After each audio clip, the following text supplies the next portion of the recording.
Good morning. I am honored to be here on Nanaimo First Nations territory. Nanaimo's a real place of healing and a lot of work, a lot of innovative work happening on overcoming trauma and addictions. I learned from Nanaimo First Nations Chief and Council and their healthcare practitioners every day. We are also in Nanaimo. I'm Sheila Malcolmson, the member of the legislature for Nanaimo, but also honored to be British Columbia's a Minister of Mental Health and Addictions, just the second minister with that title in BC's history.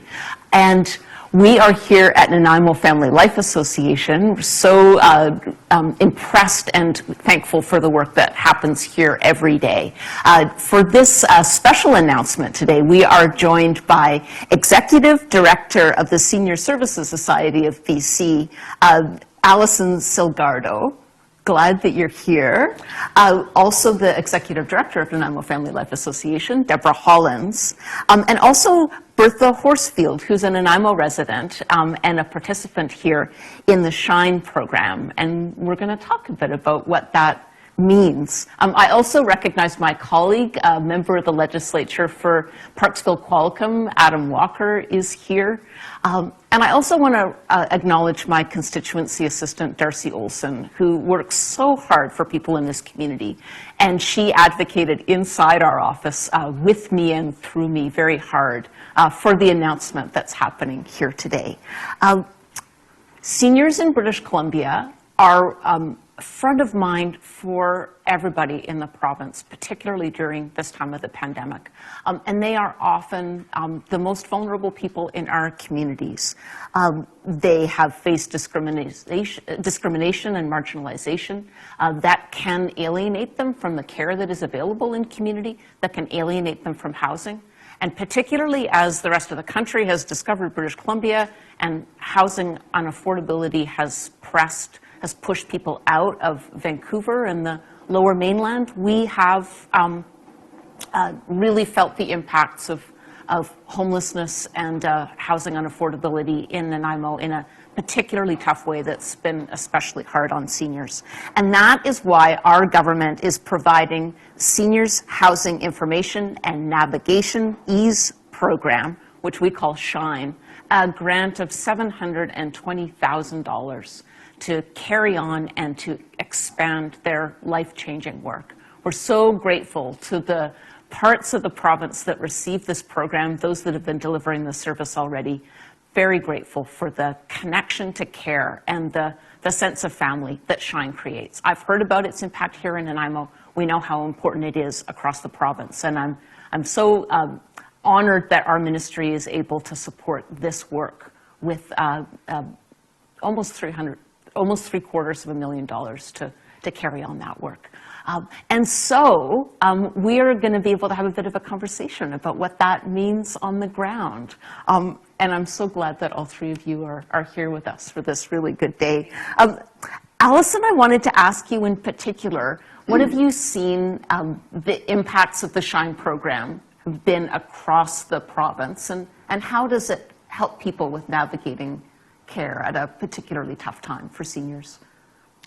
Thank you, Minister Malcolmson, and thank you not only for your kind words, but also the support. This is going to make a huge difference.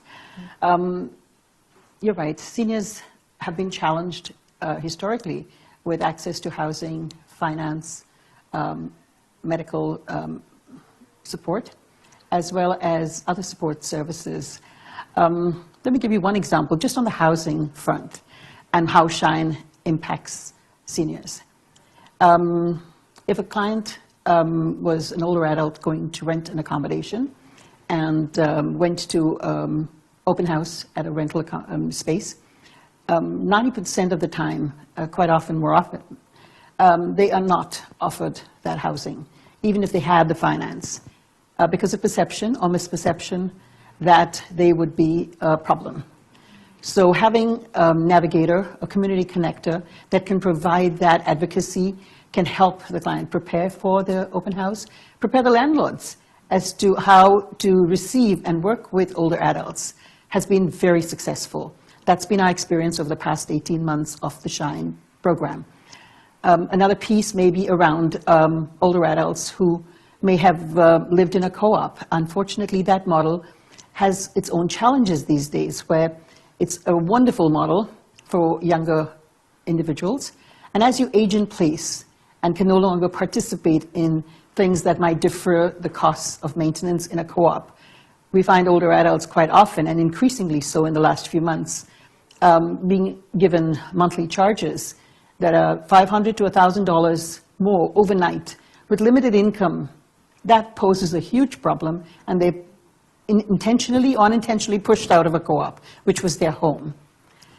In the case of strata, where we've been able to step in, older adults who have the luxury of owning their own home, they've lived in it for 30 years, and particularly through COVID, have had to attend an AGM where there was an assessment being levied on their building. To access that meeting and that AGM, they needed a QR code, and they didn't have the luxury of a smartphone or didn't feel comfortable using that technology. We were able to support them to access a QR code, access their meeting, and have their voice heard. In the cases where they couldn't attend the meeting, the tax or the assessment was levied, and in many cases, the older adult now had a foreclosure on their home, and they were now homeless. So those are some of the challenges. They're not one size fits all, and that's where Shine has stepped in, just in the housing sector. And then you have the same for finance, you have the same for health and support services. So I hope that gives you a sense of what the challenges are, and also what Shine has been able to accomplish, which is really fulfilling to see, to prevent people from being homeless. Can you give us a sense of the geographical range? What communities are you connected with now, and how will this new funding allow you to expand the services? So currently, Shine, as of the end of the last funding stream for 18 months, was in Nanaimo, in Kelowna, in New Westminster, in Vancouver, and in Prince George. And our hope is to expand that with, from partial services to full-time services, in addition to which Shine also provides capacity building virtually for individuals, and so it could be a staff member at Nanaimo Family Services, or it could be a staff member at the Kelowna Services, or anybody who's interested in supporting an older adult in the province who'd like to know more about how they can access supports, what are the financial avenues, what are the paperwork they need to fill in. So we provide regular training programs for people who may be interested to support older adults, as well as host a resource database for all the housing available, whether it's independent or assisted living, and mental health supports for older adults provincially. So those are some of the ways Shine has helped us and helped older adults. We're so grateful, and at a time that our government is building up a system of care for mental health, for addictions, improving long-term care, and implementing a homelessness strategy, which is work that my colleague, Minister David Eby, is leading. While that work is being done, while fighting two public health emergencies and so much pressure in our communities, we're very grateful that there are grassroots organizations like Shine that can help people through, not have people fall through the gaps. You know, it's vital. Deborah, in your role as executive director here, do you want to give us a little bit more of a description about what those services look like to people in need? And then we're going to be able to hear more about from a person who's been there and received the care that you give here at Nanaimo Family Life. Absolutely. Thank you, Minister Malcolmson. And thank you so much for bringing us together. In Nanaimo, we know that we're seeing an increase of unhoused and precariously housed seniors. Of course, we're seeing that all through BC, but specifically in Nanaimo, it's been a real challenge to try and meet those needs with the dynamics that people have to wade through to get to our office, which quite often are issues surrounding ageism that are inherent to many systems that require older adults to have access to technology and to have access to systems that can get them what they need. When you come to a Shine program, you get help with those technological issues. We are able to help you navigate through those issues, but we also do that with the heart, and I think that's the real difference. You know, people can come, they can sit with our Shine worker, who I just have to mention, Kirsten Brooker, who has built the program locally and has done an incredible job of marketing and bringing people to our organization that need this work. So you can come, you can speak to a real person, you can have your needs met, you can be understood, validated, and heard for your experiences. That's really what Shine is all about, to let seniors, older adults know that they are not alone as they're looking for housing. We know also what we're hearing quite a bit about, specifically in Nanaimo, but I would not be surprised if it's across the province and across the country, is that as seniors go into you know, a housing crisis, they are so vulnerable to scams. And we know that these are everywhere. We hear about them all the time in the media. And when you are partnering with somebody who, like Kirsten, who can sit with you and help you look through, you know, find the housing that you need, or secure the housing that you need, or preserve the housing that you have, you're much less likely to fall victim to some of these scams and abuses that so often older adults do, with, you know, very little recovery time, quite often. These people, you know, are often losing life savings when it comes to these kinds of scams. So we're so grateful locally that we're able to, you know, welcome people into our agency to have these services and get their needs met, and also provincially to the BC government for providing these kinds of services, and specifically under a mental health portfolio, because I don't know anything that's going to impact mental health more severely, more quickly than a housing crisis. It's a basic need that people should be entitled to, and we're just very grateful that, that we've been able to secure this. So thank you so much. Well, we're grateful that grassroots groups like this are available to help people in need. So Bertha, you reached out to Shine in Nanaimo earlier this year. Do you want to let us know about what brought you here and how Shine was able to help? First of all, when I came to Nanaimo Family Life, I didn't know about Shine, but I thought this is a place that I've been before, so they might be able to direct me to somewhere else. And lucky for me, I found Kirsten. And she was, if it wasn't for her, I don't think I'd be here right now. And this started in March, and that's when they gave me that I had to move out of my home. And they gave me until August. Lucky for me, I had good landlords, very kind people.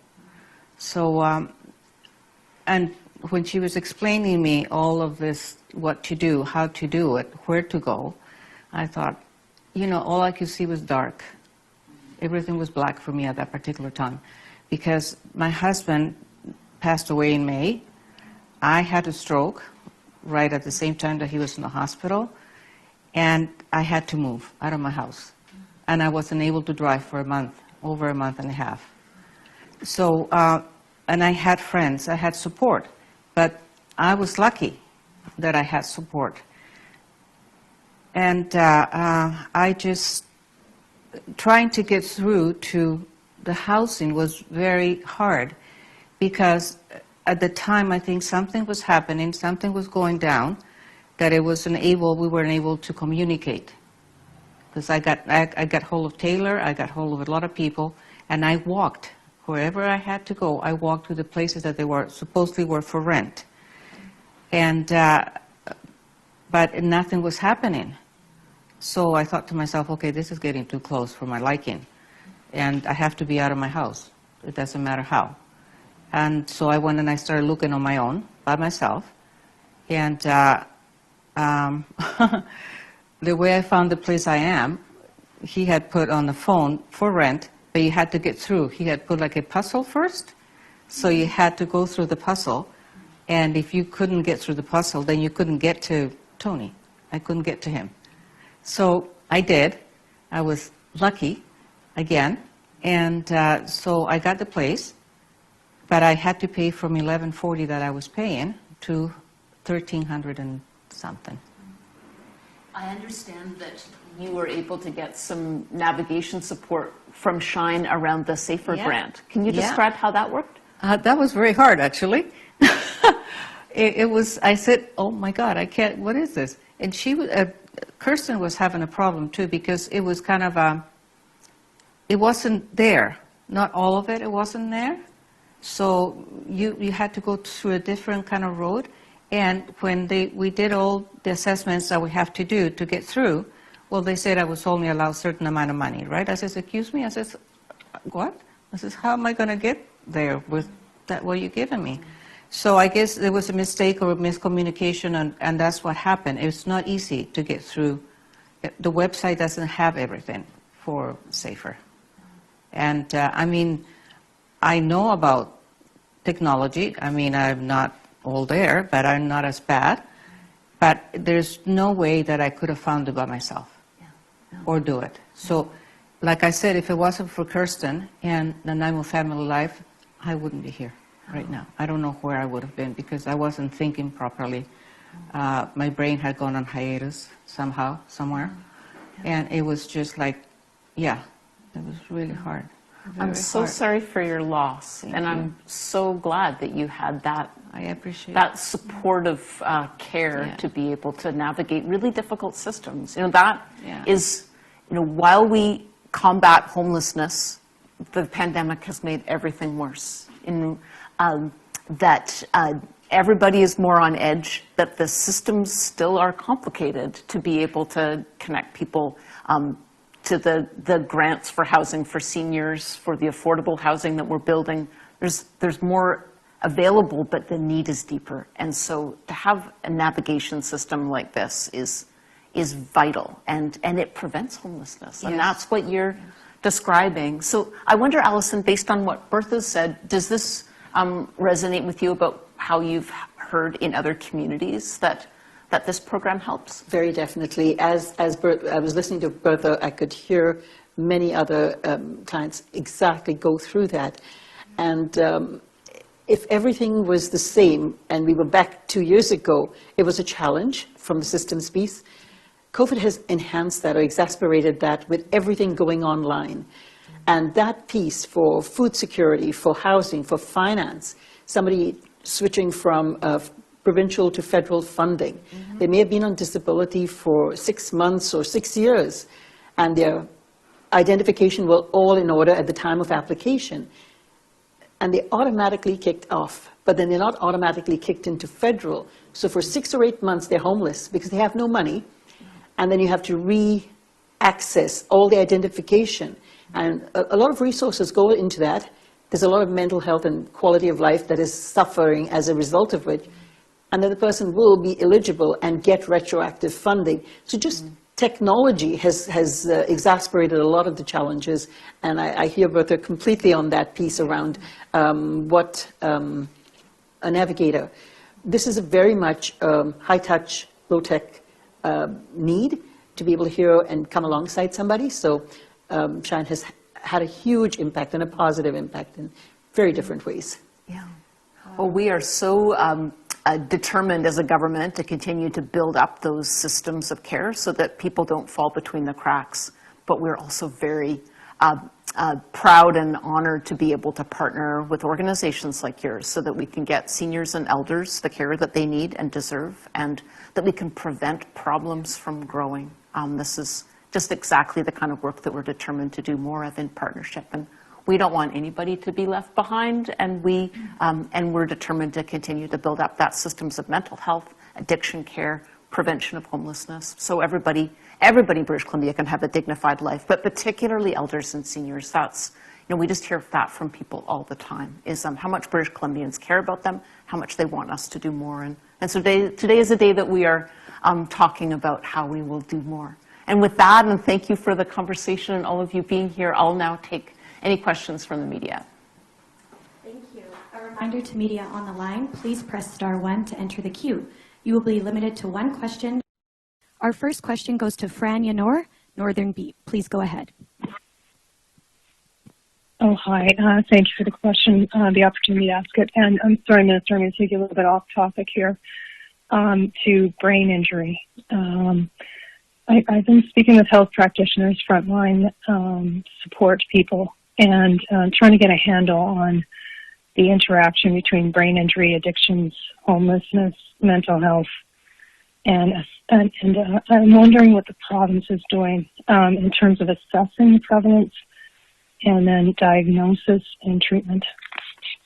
I'm going to give you a brief answer. I can certainly get you more information on background, but I'm also going to invite my colleague and friend Deborah Hollins to speak about this a little bit too, because we're certainly seeing this here in Nanaimo. And I would say a heightened sense of awareness about the intersection of brain injury and people that have become alienated from society and from care. And that can range from people that are surviving opioid-related drug overdoses, are having, even if they survive, often because of oxygen deprivation, they will acquire brain injury. That's very much something that we are working as a government to build into our new form of extra supportive housing that we are building for people that have had challenges retaining housing. And that's in my portfolio. The Premier's asked me to lead this work because it most directly connects to people with untreated mental illness, untreated or particularly pernicious addictions challenges, and those with acquired brain injury. And that is partly because sometimes these people are volatile. They often have outbursts of anger, and that sometimes means that they are not allowed to access government offices. They're exactly the kind of people that need help, but they have become alienated from the help that they need. Nanaimo Family Life Association, in partner with the Nanaimo Brain Injury Society, did a really important forum, I think 2 years ago now, about the link between domestic violence and brain injury. And so there's a lot of work that's happening at the grassroots level and within academia and within the front line of people that are providing service. We are, as a government, working on partnering and helping to fund some of those organizations. But it's very much front of mind for the work that I'm doing with Minister Eby, with Minister Simons, with Minister Dean, with Minister Farnworth, a multi-ministry look at how we can better connect people with acquired brain injury to the care that they need and to make sure that they're not alienated from services. And Deborah, can I invite you to add anything about your work locally on that? Absolutely. So at Nanaimo Family Life Association, in the last 2 years, we have started to screen for brain injury in all of our services because we know that this is a really important dynamic. What I really like about this question is that it inherently recognizes the intersectionality around issues of being unhoused. We have to stop looking at this as a one-issue problem, and we have to look at all of those things that come into play when somebody is, unhoused, precariously housed, or just vulnerable, on our streets. And we know that brain injury is a big part of that.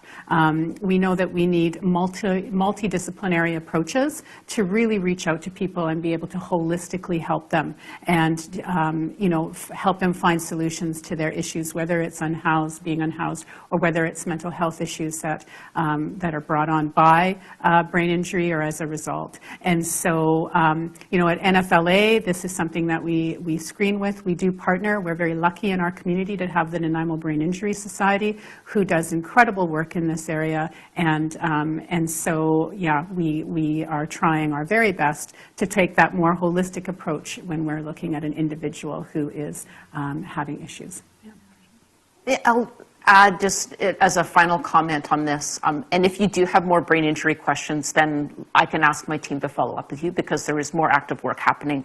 But I'll say again, an example of the kind of work that when we're able to fund SHINE, this is work that then better connects the grassroots groups that are looking after vulnerable elders and seniors across British Columbia. And so what Nanaimo Family Life Association is learning about how we can prevent homelessness and prevent exacerbation of mental health and addiction challenges by identifying and supporting those with acquired brain injury. That knowledge then better links into the work that's happening in the north, that's happening in New West, that's happening in the interior, and that's another benefit of the kind of funding announcement that we're making today. is Shine then becomes the network that connects that learning, and we learn from each other across the province. And that's what's necessary at a really tough time like this. Did I say something about that too? I think we'll just go to the next media question.